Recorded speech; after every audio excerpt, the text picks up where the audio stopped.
ជាលបែងដោយកូនកនសែងសម្រាប់ទុកជូតទឹកភ្នែកបងជាមនុស្សដែលចេះជុំស្រែកជួយរំលែកទុកនួនល្អងពេលឈឺចាប់រោគបងជួយលំលោមឲ្យផុតក្រំគ្រីពេលត្រូវគ្នាបែកទុកបងម្នាក់ឯងបងប្រៀបដូចជាកូនកនសែងជូតទឹកភ្នែកអូនពេលក្អួតឈាមបងគឺជាស្នេហ៍គ្មានដំឡៃ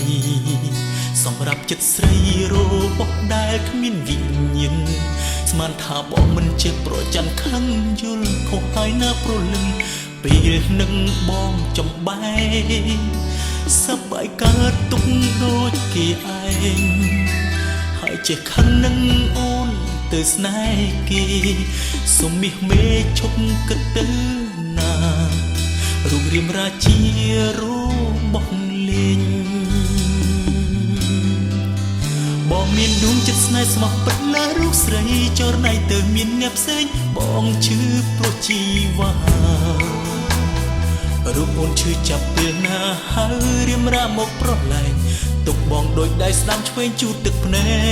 កពេលដែលអូនយំស្រែកបែកបាក់គូសង្សារតើពិតមែនទេមានស្ងួនទុកបងជាតុក្កតា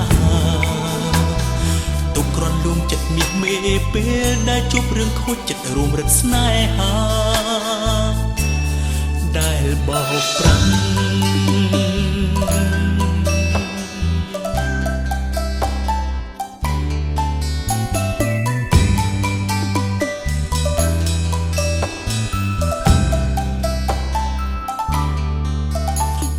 ជាស្នេហ៍គ្មានដំឡៃសម្រាប់ចិត្តស្រីរបស់ដែលគ្មានវិញ្ញាណស្មានថាបងមិនចេះប្រច័ណ្ឌខឹងយល់ខុសហើយណាប្រលឹងពេលនឹងបងចំបែងសប្បាយកើតទុកដូចគេឯងហើយចេះខឹងនឹងអូនទៅស្នេហ៍គេសុំមាសមេឈប់គិតទៅណារូបរាងរាជារបស់លេងបងមានដួងចិត្តស្នេហ៍ស្មោះពិតលើរូបស្រីចរណៃទៅមានអ្នកផ្សេងបងឈឺព្រោះជីវ៉ារូបអូនឈឺចាប់ពេលណាហើយរៀមរាមកប្រឡែងទុកបងដូចដៃស្ដាំឆ្វេងជូតទឹកភ្នែកពេលដែលអូនយំស្រែកបែកបាក់គូសង្សារតើពិតមែនទេមានស្ងួនទុកបងជាតុក្កតាទុកគ្រាន់លួងចិត្តមាសមេពេលដែលជួបរឿងខូចចិត្តរួមរឹតស្នេហា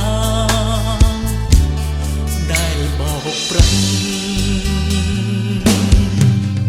បងមានដួងចិត្តស្នេហ៍ស្មោះពិតលើរូបស្រីចរណៃទៅមានអ្នកផ្សេងបងឈឺព្រោះជីវ៉ារូបអូនឈឺចាប់ពេលណាហើយរៀមរាមកប្រឡែងបងដូចដៃស្ដាំឆ្វេងជូតទឹកភ្នែកពេលដែលអូនយំស្រែកបែកបាក់គូសង្សារតើពិតមែនទេមានស្ងួនទុកបងជាតុក្កតាទុកគ្រាន់លួងចិត្តមាសមេពេលដែលជួបរឿងខូចចិត្តរួមរឹតស្នេហាដែលបោកប្រាំ